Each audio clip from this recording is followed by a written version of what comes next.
Assalamualaikum warahmatullahi wabarakatuh. Salam sejahtera untuk kita semua. Perkenalkan, saya Dina Rasmita, SCAP Nurse MCAP. Saya dosen tetap dari Program Studi S1 Ilmu Keperawatan Fakultas Keperawatan Universitas Sumatera Utara. Pada video ini, saya menyampaikan pernyataan diri dosen dalam unjuk kinerja Tridharma Perguruan Tinggi atau PDD UKTPT dalam aspek pengajaran untuk sertifikasi dosen tahun 2025. Pada video ini saya menyampaikan mata kuliah yang saya ampu yaitu keperawatan anak sehat dan sakit akut. Mata kuliah ini merupakan mata kuliah wajib yang ditempatkan pada semester 3 S1 keperawatan. Mata kuliah ini menggunakan bahasa pengantar bahasa Indonesia. Mata kuliah ini terdiri dari 3 SKS teori dan 1 SKS praktek. Mata kuliah ini menguraikan tentang konsep, praktek, dan aplikasi asuhan keperawatan anak pada rentang sehat dan sakit sesuai pertumbuhan dan perkembangan anak dengan memperhatikan prinsip yang aman dan efektif. Adapun capaian pembelajaran lulusan pada mata kuliah ini yaitu pertama, lulusan mampu menerapkan tata nilai bintang dan menjalankan pekerjaan profesi keperawatan berdasarkan pemikiran logis, kritis, sistematis, kreatif, dan inovatif. Yang kedua, lulusan mampu mengaplikasikan ilmu pengetahuan dan teknologi keperawatan. Yang ketiga, lulusan mampu melakukan evaluasi asuhan keperawatan. Yang keempat, lulusan mampu melaksanakan edukasi dengan keterampilan komunikasi dalam asuhan keperawatan. Yang kelima, lulusan mampu menganalisis pengorganisasian asuhan keperawatan dan berkoordinasi dengan tim kesehatan. Yang keenam, lulusan mampu melakukan penelitian ilmiah di bidang ilmu dan teknologi keperawatan. Yang ketujuh, lulusan mampu menghasilkan, mengomunikasikan, dan melakukan inovasi. Yang kedelapan, lulusan mampu mengembangkan keahlian profesional melalui pembelajaran seumur hidup. Capaian pembelajaran mata kuliah ini yaitu telah mengikuti mata kuliah keperawatan anak sehat dan sakit akut, mahasiswa mampu memenuhi kebutuhan kesehatan anak dengan peningkatan, pemeliharaan, dan pemulihan kesehatan pada anak. Materi pembelajaran pada mata kuliah ini yaitu konsep dasar keperawatan anak, konsep keperawatan anak sehat, konsep neonatus esensial, konsep asuhan keperawatan anak sakit. Konsep asuhan keperawatan pada anak dengan gangguan pemenuhan kebutuhan cairan dan elektrolit, konsep asuhan keperawatan pada anak dengan gangguan pemenuhan kebutuhan nutrisi, konsep asuhan keperawatan pada anak dengan gangguan kebutuhan aktivitas patologis dari sistem pertarapan dan muskuloskeletal, konsep asuhan keperawatan pada bayi resiko tinggi, konsep asuhan keperawatan pada anak dengan kebutuhan khusus, konsep asuhan keperawatan pada bayi dan anak dengan gangguan kebutuhan eliminasi, dan konsep manajemen terpadu balita sakit atau MTBS. Perkuliahan ini dilaksanakan 16 pekan, 7 pekan sebelum UTS, 1 pekan UTS, 7 pekan sebelum UAS, 1 pekan setelah UAS. Bentuk pembelajaran dengan asinkronus dengan menggunakan WhatsApp Group dan sinkronus dengan tatap muka dikombinasikan dengan Google Meet dan Zoom. Metode pembelajaran dengan ceramah, diskusi kelompok, dan penugasan melalui studi kasus. Sumber pustaka pada mata kuliah ini yaitu sumber pustaka utama dengan menggunakan textbook keperawatan anak dan sumber pustaka pendukung yaitu jurnal berkaitan dengan materi pembelajaran yang saya sampaikan. Penilaian mata kuliah ini yaitu ujian tengah semester dengan bobot 25%, dan ujian akhir semester dengan bobot 25%, penugasan individu dengan bobot 20%, penugasan kelompok dengan bobot 20%, dan partisipasi aktif, serta kehadiran mahasiswa dengan bobot 10%, dengan total keseluruhan 100%.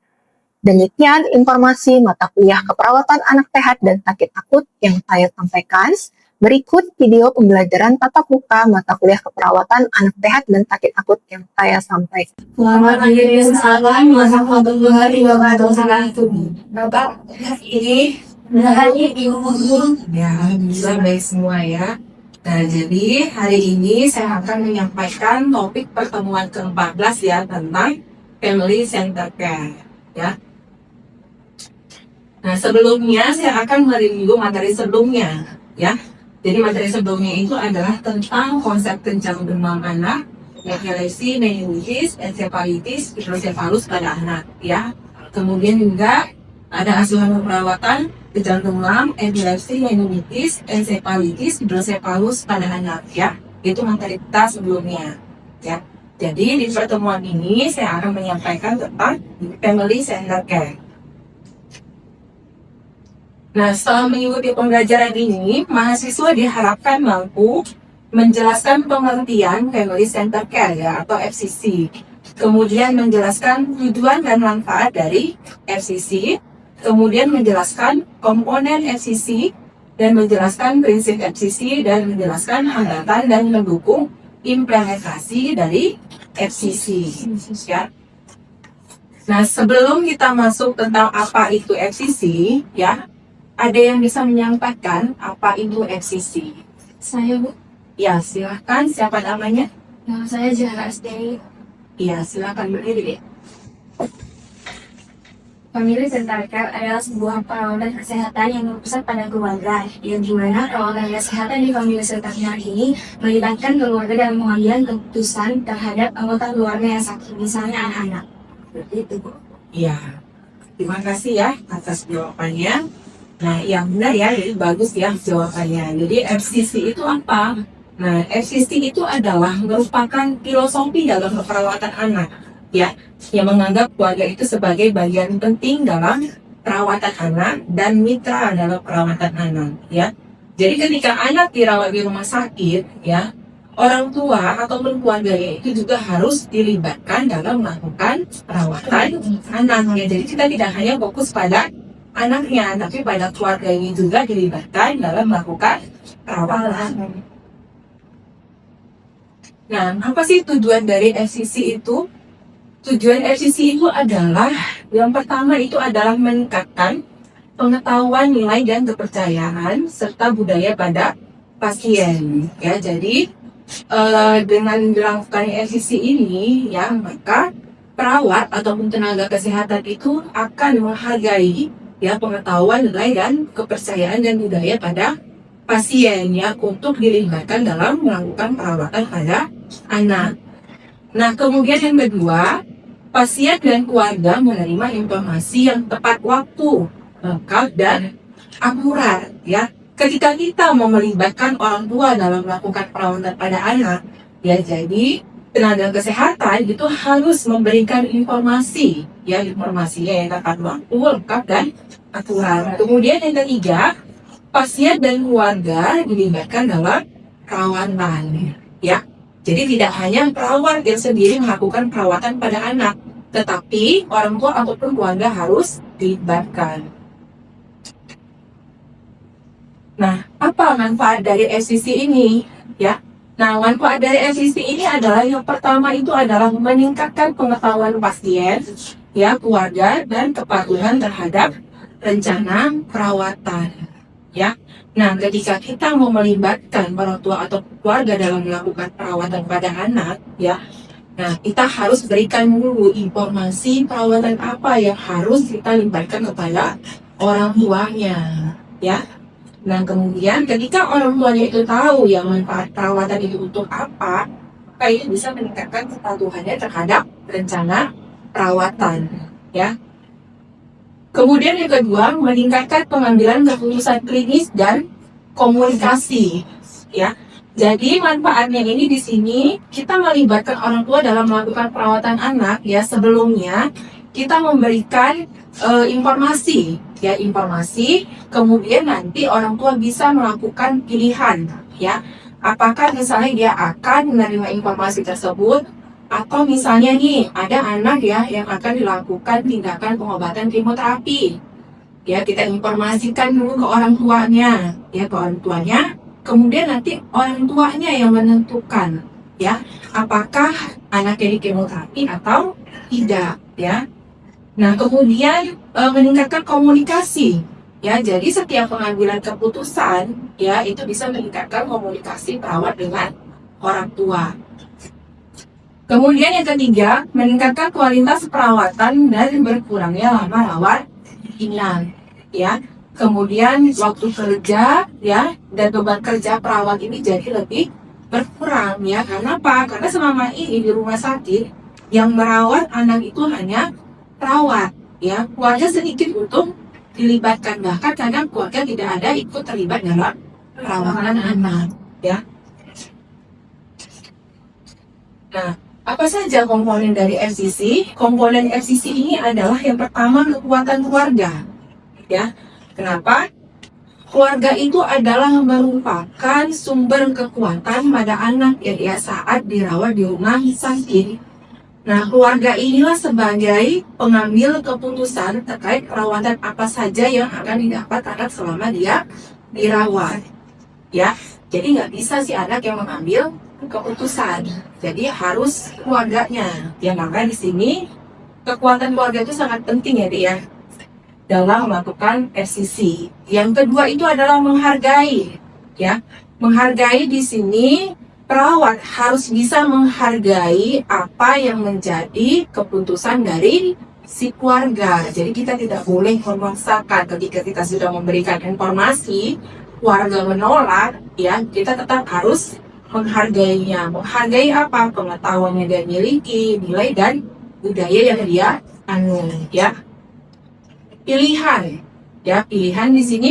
Misalnya ada anaknya nih ya mau diberikan tindakan NGT, ya. Nah jadi kita jelaskan ke orang tua kenapa dia harus dipasang selang NGT, ya. Karena anaknya tadi tidak bisa makan melalui mulut, ya jadi harus dipasang selang NGT, ya. Nah di situ orang tuanya menolak. Nah, jadi kita tidak boleh memaksa, kita tetap kasih pilihan ke orang tuanya. Dia mau nggak anaknya dilakukan pemasangan NGT atau tidak, ya. Di situ kita harus memang yang melibatkan adanya pilihan dari orang tua dalam pengambilan keputusan. Kemudian berbagi informasi. Ya, misalnya nih, orang tuanya tadi tidak mau anaknya dipasang NGT. Ya, jadi tugas kita ngapain? Tugas kita di situ adalah menjelaskan manfaatnya. Kalau anaknya dipasang selang NGT, maka nutrisinya akan terpenuhi dibandingkan kalau misalnya anaknya tidak dipasang selang NGT. Ya, jadi kita jelaskan manfaatnya seperti apa, kemudian kerugiannya seperti apa. Ya, jadi kita berbagi informasi. Dengan berbagi informasi, itu bisa mengurangi rasa khawatir dari orang tuanya, ya. Kemudian dukungan. Nah, dukungan di sini misalnya orang tuanya tadi khawatir ya terhadap kondisi anaknya, ya. Maka di sini kita kasih dukungan apa? Dukungan emosional, ya. Dengan apa? Dengan mendengarkan apa yang menjadi keluhan dia, apa yang menjadi rasa khawatir dari si orang tua, ya. Kemudian fleksibilitas. Fleksibilitas ini adalah kita mengetahui apa yang menjadi kebutuhan orang tuanya, ya. Dalam melakukan perawatan pada anak, yang atau kalau kita mau melibatkan orang tua, kita harus tahu dia butuh apa untuk bisa kita libatkan dalam melakukan perawatan anak. Ya, misalnya dia kurang informasi tentang bagaimana efek dari pemasangan NGT tadi, atau misalnya dia kurang informasi tentang efek dari kemoterapi dan manfaat dari kemoterapi pada anaknya, ya. Kemudian kolaborasi, ya. Kolaborasi di sini adalah kita bekerja sama dengan orang tuanya. Selama ini kita di rumah sakit, kita hanya kolaborasi dengan tenaga kesehatan. Kita lupa dengan adanya orang tua, ya. Jadi di sini kolaborasi orang tua dilibatkan dalam melakukan perawatan pada anak. Mana yang bisa dilakukan oleh orang tua, ya itulah kita libatkan. Misalnya memberikan makan pada anak, ya melalui selang NGT tadi. Kan ya harus selalu perawat jadi yang melakukannya, ya. Jadi kita bisa melibatkan orang tua dengan caranya adalah kita mengajarkan dulu orang tuanya bagaimana cara memberikan manfaat pada anak yang melalui selang NGT. Lalu habis itu kita libatkan orang tuanya, ya. Kemudian pemberdayaan, ya. Jadi hasil akhir dari family centered care ini adalah pemberdayaan, ya, memberdayakan orang tua, ya, jadi dia bisa meningkatkan pengetahuan, keterampilan dan percaya diri orang tua. Ya, tadi perawat tadi sudah mengajarkan ya tentang cara pemberian nutrisi melalui NGT. Ya, kemudian setelah itu baru kita libatkan orang tuanya untuk memberikan makan pada anaknya melalui selang NGT tadi, ya. Jadi lama-kelamaan orang tuanya ini jadi lebih percaya diri ya untuk memberikan makan pada anaknya melalui selang NGT, ya. Jadi tidak harus menunggu perawannya, ya. Nah, itu ya untuk komponen FCC. Selanjutnya ini adalah prinsip dari FCC, ya. Apa saja prinsip dari FCC? Yang pertama, ketika kita melaksanakan FCC, ya, kita harus bisa menghargai dan menghormati anak dan keluarga terhadap pilihan yang terbaik bagi mereka, ya. Jadi kita tidak boleh memaksakan ya yang menurut kita itu bagus menurut kita, tapi menurut keluarganya itu tidak, ya. Kemudian kita menghargai perbedaan suku, budaya, sosial ekonomi, dan pengalaman tentang sehat sakit pada anak dan keluarga, ya. Jadi memang kita hargai ya. Jadi mungkin antara satu pasien dengan pasien lain itu kan pasti kita ada perbedaan ya, pasti dalam melakukan tindakan ya.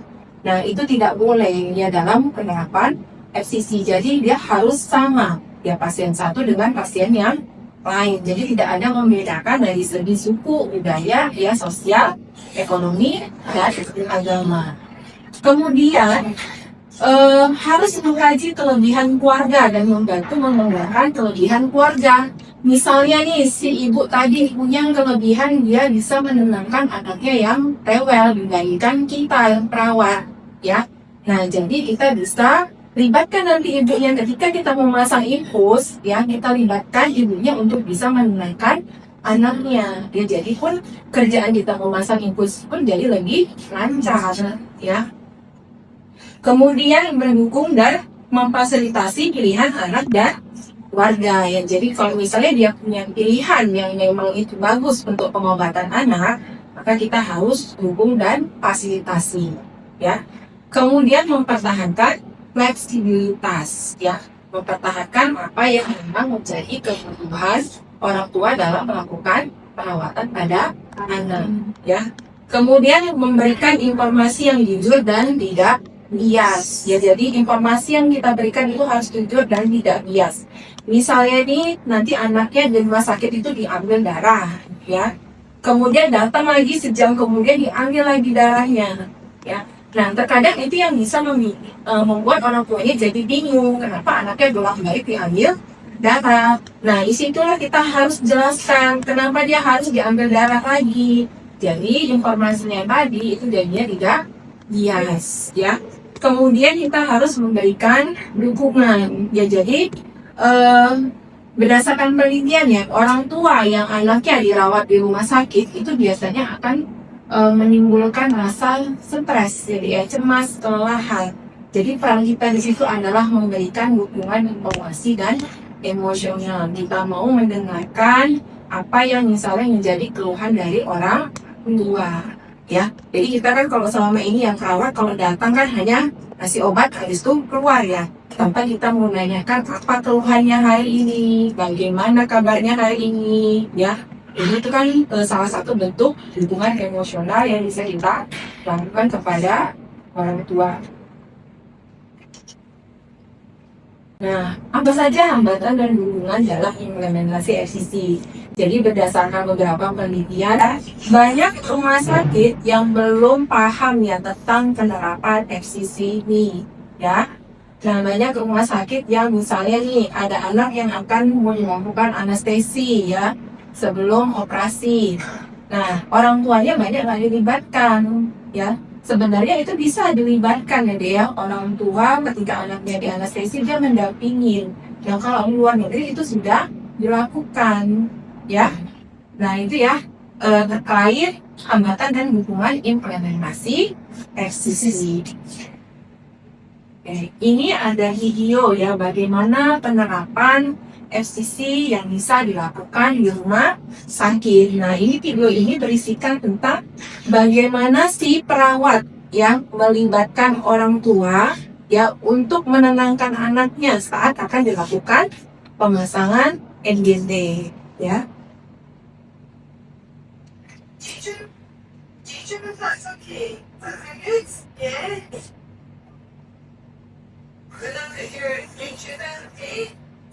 Nah, di sini kan terlihat jadi ya, perawat itu mengajak komunikasi ya, komunikasi pada anak dan keluarganya sebelum melakukan pembelajaran ya.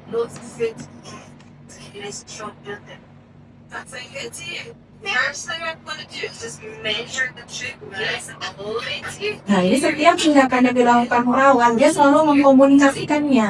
Jadi orang tuanya tadi jadi tidak bingung, ya. Kemudian terlihat ya, ya. Nah, di sini kan posisi orang tuanya yang lebih memeluk anaknya ya, perintah itu ya. Jadi anaknya dia jadi tidak cemas, ya dan kooperatif jadinya. Nah, di sini ya, peran orang tuanya, lihatlah ada ayah dan ibunya yang ibu terlibat ya dalam melakukan untuk menenangkan anaknya dalam pemasangan NGT ya. Nah, terlihat yang anaknya lebih kooperatif ya. Nah, ini ya salah satu memang manfaatnya kenapa orang tua itu memang perlu dilibatkan dalam melakukan perawatan pada anak ya. Nah, lebih cepat ya tindakan si perawatnya tadi ya, lebih efektif ya kan. Jadi anaknya nggak banyak nangisnya ya, lebih kooperatif ya jadinya ya. Nah, ini ya manfaat dari penerapan FCC. Setelah tindakan pun juga perawatnya memberikan penjelasan ya tentang terkait pemasangan NGT tadi, kemudian bagaimana nanti peran si orang tua ya ketika nanti anak dipasang NGT, jadi dia nanti bisa mengambilkan itu memberikan nutrisi melalui NGT. Ya, jadi tidak hanya sebatas itu aja ya, dia juga komunikasi tidak hanya terkait tindakan ya, jadi di sini dia juga ada nanya tentang seperti keluhan bagaimana kondisi anaknya ya. Jadi kan kita kebanyakan seperti itu ya, udah siap tindakan, udah selesai keluar tanpa ada nanya bagaimana kondisinya, keluhannya apa ya. Oke, nah ini jadi quote saya untuk hari ini ya, supaya kalian lebih semangat lagi belajar. Jadi jangan biarkan rasa malas itu menghambat impianmu ya. Karena apa? Masa depanmu itu adalah tergantung pada pilihanmu hari ini ya. Jadi kalian harus tetap semangat dan rajin belajar ya. Jadi kenapa? Tergantung pada pilihanmu hari ini. Nah, demikian tadi materi yang saya sampaikan ya. Dari materi yang saya sampaikan, ada adik-adik sekalian yang ingin bertanya? Izin saya ingin bertanya. Iya, silakan sebutkan namanya deh. Izin Ibu, nama saya Siti Zulaika. Saya ingin bertanya terkait FCC yang telah Ibu jelaskan. Nah, dalam FCC ini yang dilibatkan itu orang tua saja atau bisa keluarga lain? Terima kasih. Baik, terima kasih ya atas pertanyaannya, cukup bagus ya. Nah, jadi untuk FCC ini ya, dia tidak hanya melibatkan orang tua saja, keluarga bisa juga dilibatkan. Jadi nanti siapa yang mendampingi anak di rumah sakit, itulah nanti yang bisa dilibatkan dalam melakukan perawatan pada anak. Dan jadi memang tidak hanya terbatas pada orang tuanya, ya.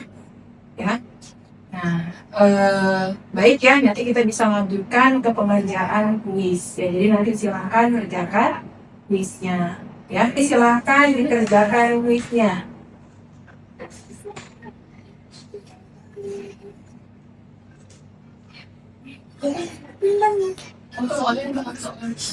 Pertanyaan susah.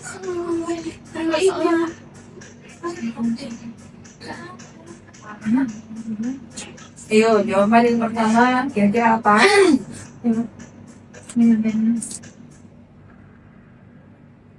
Ya, tidak semua ya. Ada yang jawabnya yang salah ya? Oke, satu orang. Oke, ya, oke ya. Demikian kuisnya tadi ya. Jadi ya jangan berhenti untuk belajar. Ya, terima kasih atas partisipasinya hari ini. Ya, saya akhiri perkuliahan hari ini. Assalamualaikum warahmatullahi wabarakatuh. Waalaikumsalam warahmatullahi wabarakatuh.